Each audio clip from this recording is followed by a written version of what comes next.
Hello Algebra 2 students, and welcome back to 7.3. This is day 2 of 7.3, okay, where we're going to apply the fundamental theorem of algebra, also known as FTA, fundamental theorem of algebra. So let's get right into it. Fundamental theorem of algebra, one of the easiest theorems you're ever going to learn, okay. You need to pause the video here, and it needs to be written down. If f of x is a polynomial of degree n, okay, so it's x to some n degree up here, plus whatever, it doesn't even matter, okay, there are n solutions, zeros to the equation f of x equals 0. Okay, we've seen this before. And when I had x, if I had x to the 100th plus 10x to the 5th minus 5 equals 0. Or it doesn't even have to be 0, it could just be f of x. I've said this throughout the whole chapter. Oh, this 100 would mean that there would be 100 answers. That is exactly what the fundamental theorem of algebra says. Okay, the things that you have to remember is these solutions can be real numbers. Okay, they can be real numbers like we've seen in the past. Okay, they can be imaginary, or there can be repeats. Okay, such as I could have something like this: plus or minus 3i. Here I have 2 imaginary solutions, okay, or 4, or 5, or 5 again, okay, where here, okay, where here I would have, this is a real number, right? These 5s technically are real, okay, but they are what we know as a double root. If we were to look at the equation, this would be f of x equals, well, there are 2, 1, and then technically here 2. So that means that the power must have been x to the 5th plus something. So on. Okay, that's exactly what the theorem states. So if knowing that theorem, what would be, or how many solutions would I have to the following polynomials? You should pause the video, write them down. I know that they're easy. Pause it, write them down quick. Okay, now that you pause the video and you've written them down, how many solutions would they have? Well, this is x to the 5th, so this one has 5 solutions. It's that simple. This one's to the 3rd, so there are 3 solutions. Okay, if I were to write this,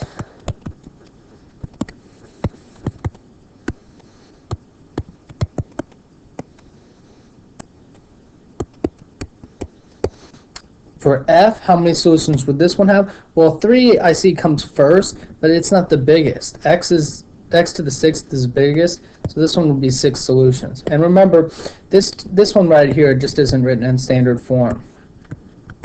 Okay, most times I write them in standard form, but I mean I reserve the right to throw you a curveball on the test. This brings us to the rational root theorem.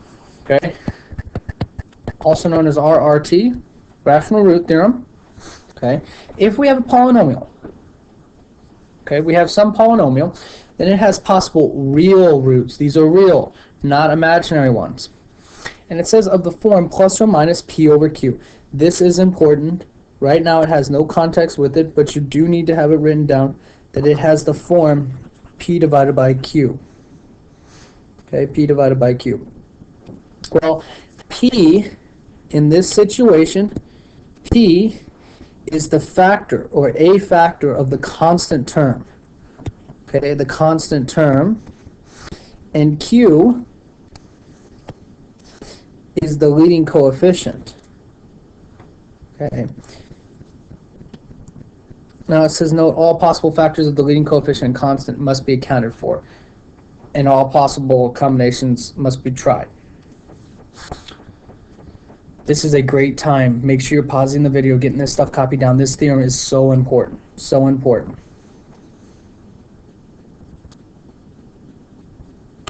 Okay, so if we have this theorem that's supposed to help us, let's see if we can use the theorem first, just in its basic sense.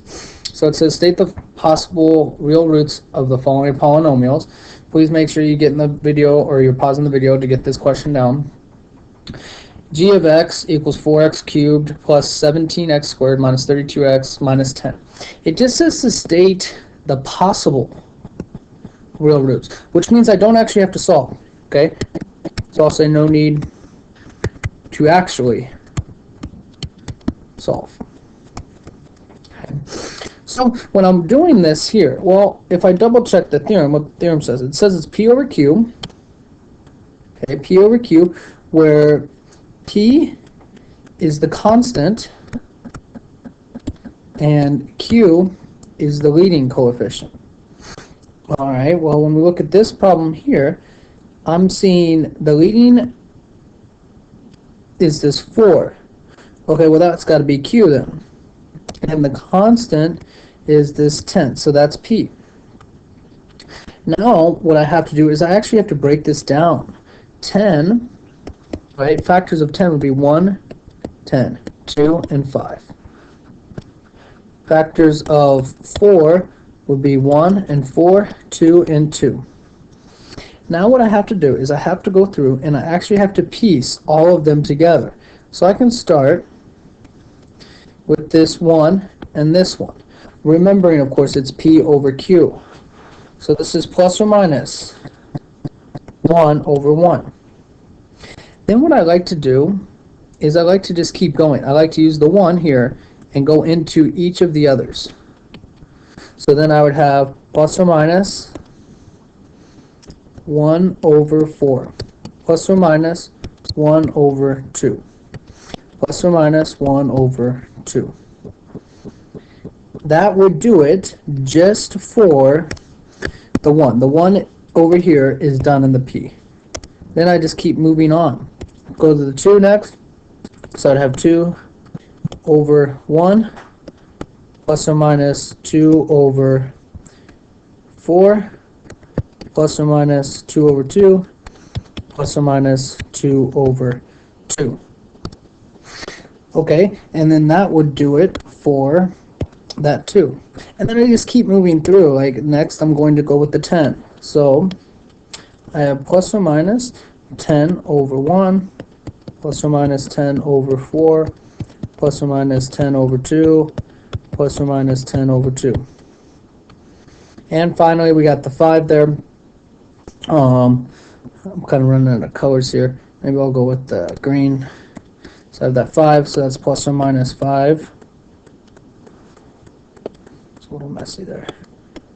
5 over 1, plus or minus 5 over 4, plus or minus 5 over 2, and plus or minus 5 over 2. Now the key here, as you look at the list, right? So hopefully you're looking at the list. I am actually only worried about the unique ones. Okay, the unique ones, the ones that only happen, okay, once, or I only need to write them down once. So when I'm going to write my answers, I only care about which ones are there. I don't have to write any repeats. So like this 1 over 1 here, well, I know that that's plus or minus 1. Then I just go to the next one. Okay, I see plus or minus 1/4. That's the first time I see that one. Then I see plus or minus 1/2. The second 1/2 here, that's a repeat, gone. Then I go down to the next row. Well, I see plus or minus 2 over 1, well, that's just 2. Plus or minus 2 over 4, well, that's the same as my 1/2, so that's a repeat. 2 over 2, that's 1, that's a repeat. A repeat. Okay, then I see plus or minus 10 over 1, well, that's plus or minus 10. Then I see plus or minus 10 over 4, well, that's simplifies to 5 over 2. And I see 10 over 2, well, that'd be 5. So that's plus or minus 5. And then the second one here is a repeat. Oh, 5 over 1, well, that's 5, that's a repeat. 5 over 4 I don't have on my list. So I need to add that. 5 over 2 I already have in the list. So those are repeats. I don't need to do them. And we have our final list right here. Okay. That was a great time. Pause the video, go back, really work through that example there. Now that you've had a chance to relook at that example, okay, let's try the next one.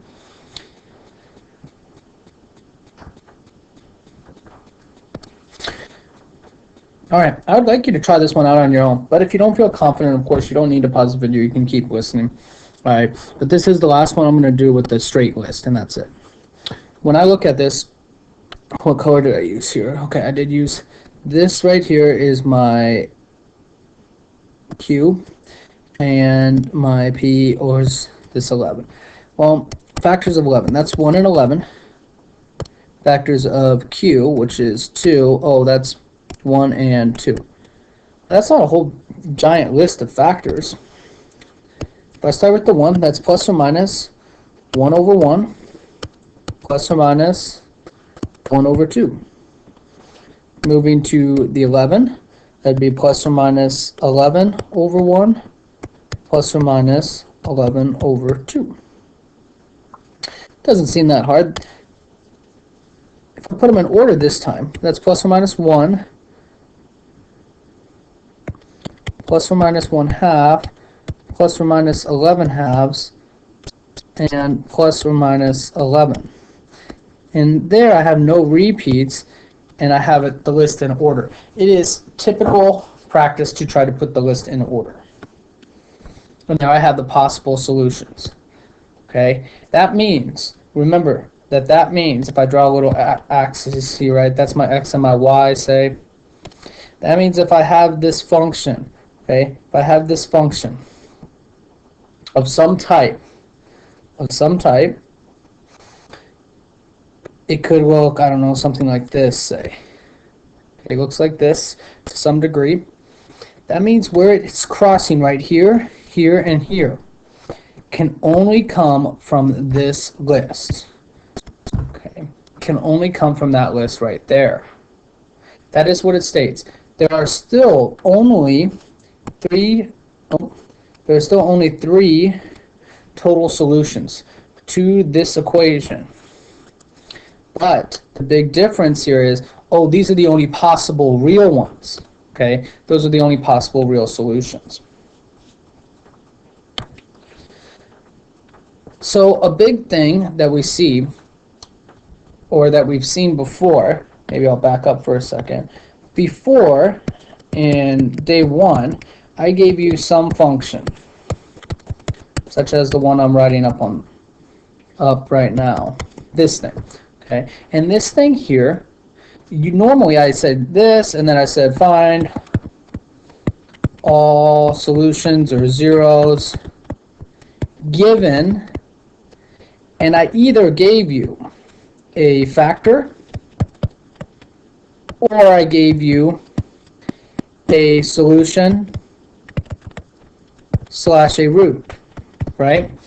Well, that was nice of me back in day 1, but in reality, sometimes we just have an equation, right? We have an equation, and then we want to know the answers. We don't know where to start. This information down here made it easy to start. I gave you the starting spot. Well, in reality, sometimes you just have an equation. You have a modeled equation, and then you want to know the answers. And we don't know where to start. So we have to have that theorem to help us out here. So that's where this next example comes into play. This example here, okay, the first of a couple examples where I have an equation. I have this equation, and basically I'd like to know the solutions. Okay. First question, letter A here, how many solutions does it have? Well, that's easy. That's just 3, so that's just got to be 3. Okay. Well, it says, what are the possible real roots? Okay, possible. Whenever we see possible, that is where we are thinking about the list. Okay, the list. Well, the list, how do we make that? That is P over Q. That is constant over leading coefficient. Great, when I look up here, what is the constant? The constant's the 20, the leading coefficient's 1. Okay, so 20, what are factors of 20? 1, 20, 2, 10, 4, 5. Factors of 1, well, that's easy, it's 1 and 1. Well, if I'm going to do my list now, it's all of these numbers divided by these, right? Well, that's the same number. So really, it's just these numbers over here. But I do have to list them out. So it's plus or minus 20, plus or minus 10, plus or minus 5, plus or minus 4, plus or minus 2, and plus or minus 1. And this is the possible, right? These are the possible real answers. So these could be answers. But remember, there can only be 3 total answers. Okay. Well, then of course part C here says find the zeros. So basically I gave you the equation and then I said, okay, how many solutions are there? What are the possible real ones? And now I said, hey, just find me the answers. Well, if I want the answers, right, I need something in this box. I need something in this box. I know the equation up here, so let's see, it's 1, 5, 4, 20. 1, 5, 4, 20. Right, we know those. That's simple enough. Of course, we know those because of the coefficients, right? We've done enough of that. I just need a number in this box. Okay, I need a number to place inside of this box right here. Okay, I'm picking out a number for there. Well, it has to come from my list. What would be the easiest number, do you think, to try in there? Hopefully you're thinking 1. 1 would be easy. And that's where I always want you to start. Okay, when you have no clue which one is going to work, okay, I always like you to start with plus or minus 1. Well, you have to choose plus or the minus 1. Well, I'll choose just a 1. Okay, so if I'm choosing 1, then I'm placing it in the box, and now we're doing synthetic division like we've done before. And I get 10 here, and those add up to 30, which I don't think is 0. If it's not 0, okay, this thing is not 0. When I'm doing this, I'm not getting 0. So really, I am sad. Okay, that's not going to work. That means that 1, this 1, right up here that we started with, not a solution. Okay, that's not a solution. Okay, instead of getting frustrated and wanting to quit, that's okay. We've ruled it out. Okay, basically up here in this list, 1 is basically out. Okay, it wasn't an actual solution. We tested it. Didn't work out. No biggie. Now we just try something else. The next one I like you to try is -1. Okay, that is the very next one I usually like you to try.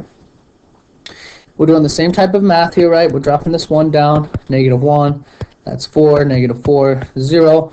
That's 0. 20 plus 0 gives me something that I don't like. Again. Okay. Super upsetting. Told you to start with 1. Figured it might work. It didn't. That doesn't work either. So plus or minus 1 didn't work at all. Okay, it didn't work at all. Right here, this didn't work. Fine. Now we have to make our way down the list. We have to make our way down the list. The next one I see is 2. Okay. Next one I see is 2, which means when I'm going through and I'm going to go for my next one, I am placing a 2.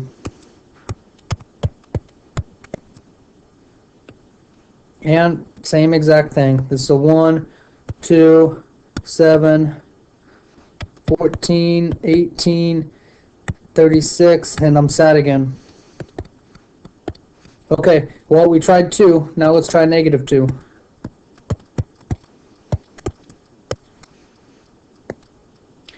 -2, we get a 3, -6, that's -2. And we get a 4. That makes me sad again. At this point, it's kind of getting frustrating. I mean, I've tried 4 different numbers. I've tried the very first 4 right here, and I didn't get any of them to work. Well, that's just tough luck. Okay, that's tough luck. We still have to keep going. There's no giving up here. Okay, now I'm on to this 4. Okay, I'm on to the 4. Okay, well then inside this box again, I am testing a number. We're going with 4 this time. Notice I have not changed any of the coefficients. Of course, they don't magically change. The equation has not changed. So these numbers right here in this row haven't changed. Drop it down. Okay, I'm having a little trouble with the board here. Okay, so I drop that down. It'll be a 1, that's a 4, that's 9, it's 36. Wow, this is getting big quick. That's 160. Sad. Okay, try -4. Oh, that's a 1, and -4 is a 1, a -4, 0, that's 0. I am still very upset. Wow, so I've tried 6 numbers now. Still haven't gotten it to work. On to the 5.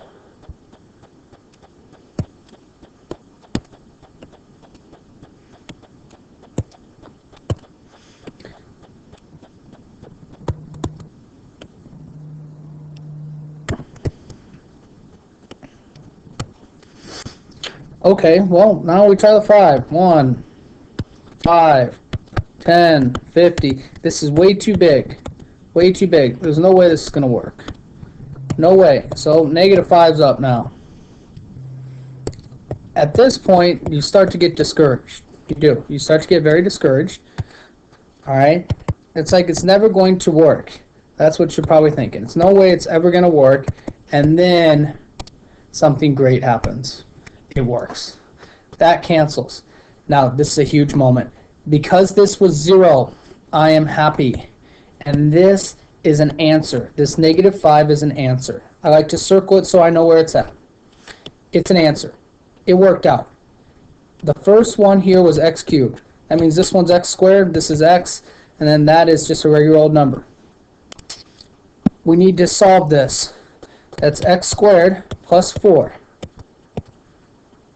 Remember, this would be the factors. If I ask for a completely factored form,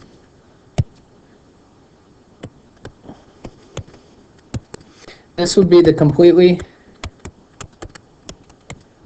factored form. That'd be completely factored form. But really, remember, all I care about was the answers. So I set x squared plus 4 equal to 0, x plus 5 equal to 0. X would be -5 over here. I subtract, I get -4 here. Square root. Well, that's plus or minus 2i, or my -5. There I have 3 answers. I have 3 answers. Way up here, all the way at the start, our first problem was this guy right here, and I wanted the answers to this equation, right? The answers to this equation. Well, we just found them. They were plus or minus 2i or -5. 3 of them, and it's confirmed down here. Okay, so that seemed like a huge task, right? Like, that took forever. I wonder if there's a way that we could have guessed better here. It says start with plus or minus 1. Like, I wonder if I didn't have any other things. I want you to always start with 1 and then work like we did in the list. But I think there's a certain thing that could help us out here. Of course, if you don't know what I'm talking about the calculator. Okay, hopefully you have your graphing calculator. Grab your graphing calculator. It would be great if we could actually find a starting spot based on our calculator. So I have my calculator here, and now I just want to type in, or I want to get graphed my equation that we had before. Well, the equation, of course, if we've forgotten it, okay, right up here, it's this thing highlighted. X cubed plus 5x squared plus 4x plus 20. I need that thing graphed inside my calculator. Well, how do we do that? That's y equals. We're going to clear out anything that's in there. I have x. I'll clear this whole bottom row here too. This is my history, right? How did I get here? I hit y equals. Got there. Now I'm typing this in. That's x to the, well, it's third power, right? Click over to get down from the top there. Then I'm thinking about what I need. Well, that's plus 5x squared. So plus 5x squared. Then it was plus 4x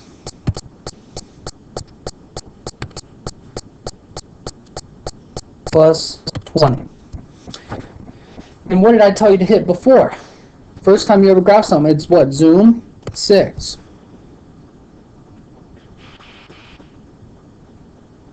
And then this is all that happens. This is purely what happens here.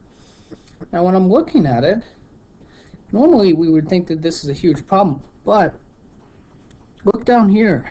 I can't actually draw a circle around, but doesn't it look like this thing? This thing hits right here. Well, where is that at? Well, this is 1, this is 2, 3, 4, so this must be -5. Oh, that means then, that I actually could have here started with my -5 inside here.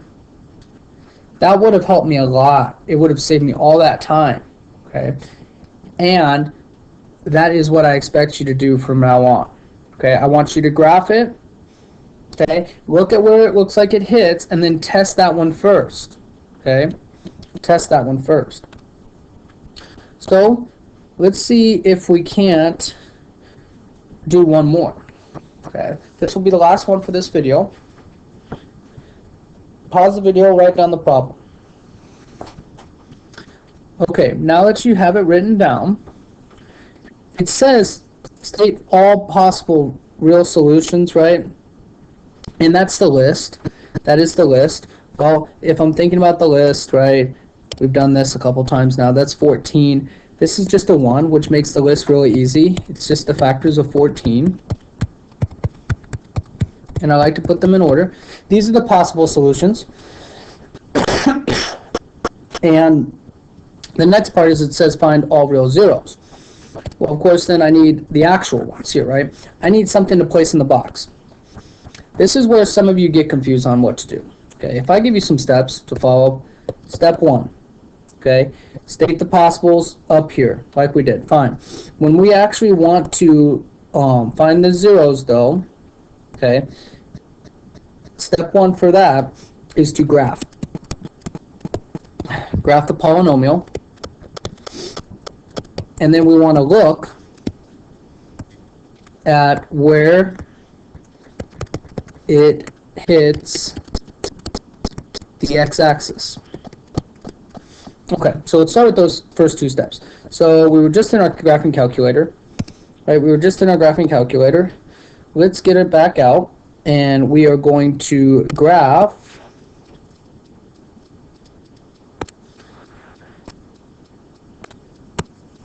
this thing. This is what I need graphed in it. Okay, so graphing calculator, then let's see here. Here we went to y equals. We can clear that out. The first thing that it says is x to the 5th power. Fine, that's x to the 5th power. In fact, here, let me clear out all my stuff down here and I'll restart. So the first thing I hit was y equals to get there. Then I'm hitting x to the 5th power over to get back down. It's -4x to the 4th, so that's -4x to the 4th power. Clicking over to get down, plus 4x to the 3rd. That is plus 4x to the 3rd. Oh, I didn't get that. That's right, because I have to hit the arrow to the 3rd. And then, oh, don't forget that, okay, common mistakes. plus 10x squared.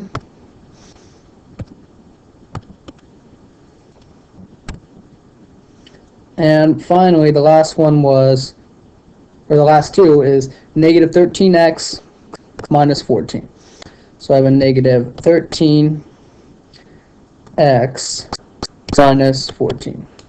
And there we have our equation. If you struggled to follow that piece, how I plug that in, okay, if you struggle to follow that,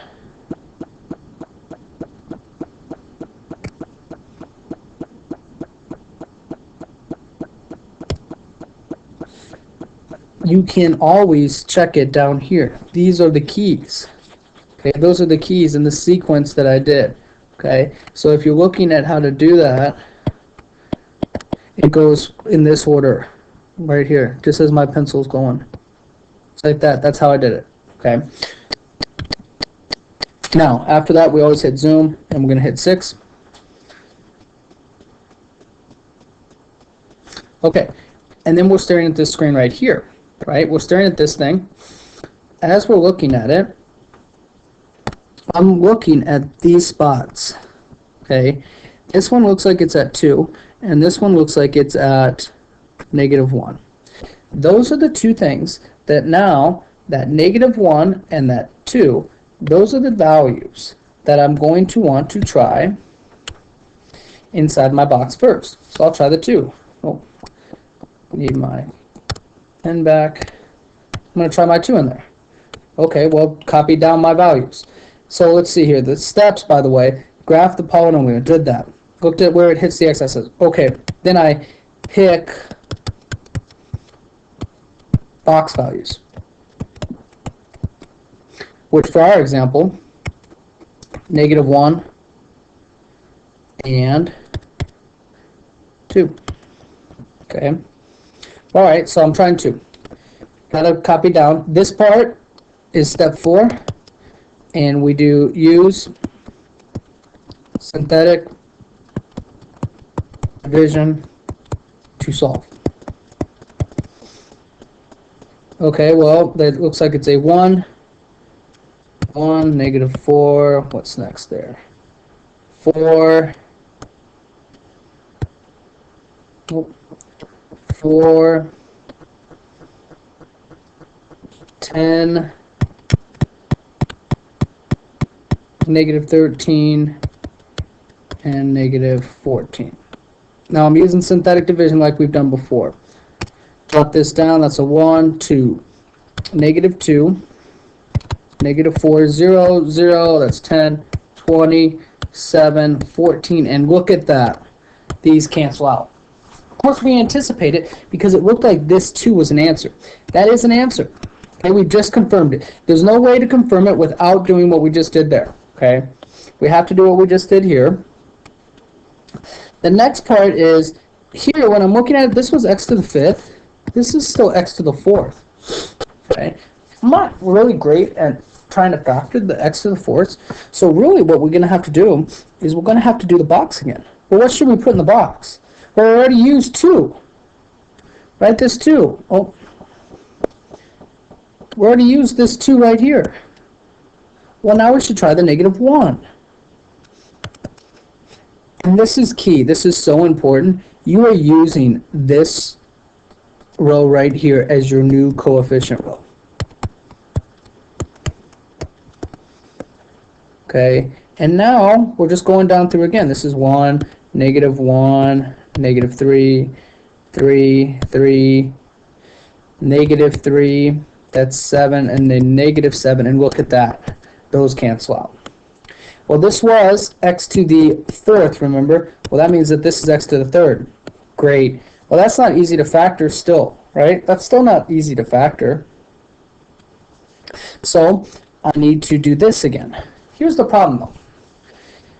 We only wrote down negative 1 and 2.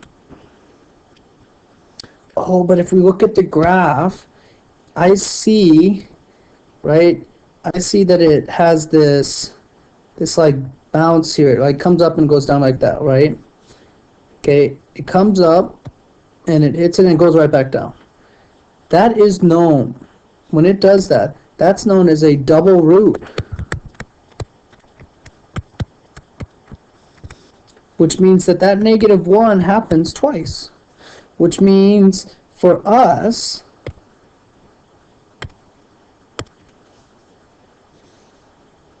we should be trying -1 again in here. Those coefficients there that we had above, that's a 1, -1, -4, 4, 7, -7, and look at that. Get it again, okay? Remember, each time that those cancel out, that means that they're answers. That's an answer, and that's an answer. So, I have an answer right here, answer right here, and an answer up here, which means I have how many answers? Well, 3. How many answers should I have? Well, let's look. 5. So I have 2 more to go. Great. Well, I get to this point. That's x squared. X. This is a quadratic.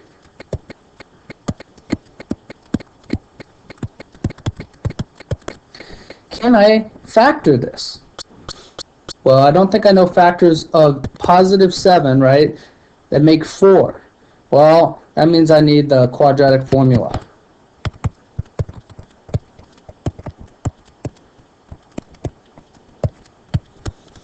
And we've used the quadratic formula enough that we should be pretty good at it by now. Let's see if we can't plug these values in. I would get 4 plus or minus the square root of -4 squared minus 4 times 1 times 7 all over 2 times 1. Okay. Harped and harped and harped on you. Hopefully you're getting pretty good at this is the discriminant. You have to go after that thing first, which means I have 16 minus 28. That's -12. Square rooted. I break that down as 4, -1 and 3. Draw my square roots. That's 2i radical 3. I plug that in up top. The 4 is still out there, and the 2. I see that these cancel out. This is a 2, which leaves me with 2 plus or minus I radical 3. How many answers are there? Well, there are 2 solutions there. I needed 5, though. Well, remember, we have 1 there, -1, -1, and 2. So when I list them out, or -1, -1, 2. And there would be my 5 solutions. Okay. This was a little bit longer of an example there, but it really does hit all the pieces. From now on, make sure you know how to use the calculator and the steps behind it. It makes sense that the calculator only gave us these 3 because these are the real solutions. Okay. If those are the real solutions, they should have been in our list. Well, they were. We had a +2, that's right here. And we had what? Wasn't it a -1, which was right here. Okay, so those were in our list. That makes sense. What wasn't in the list were these 2. Well, these were real ones. The red ones were real. The blue ones are imaginary, complex, or real. Well, they're actually complex, which is why we couldn't see them in the graph. Okay, which is why we couldn't see them in the graph.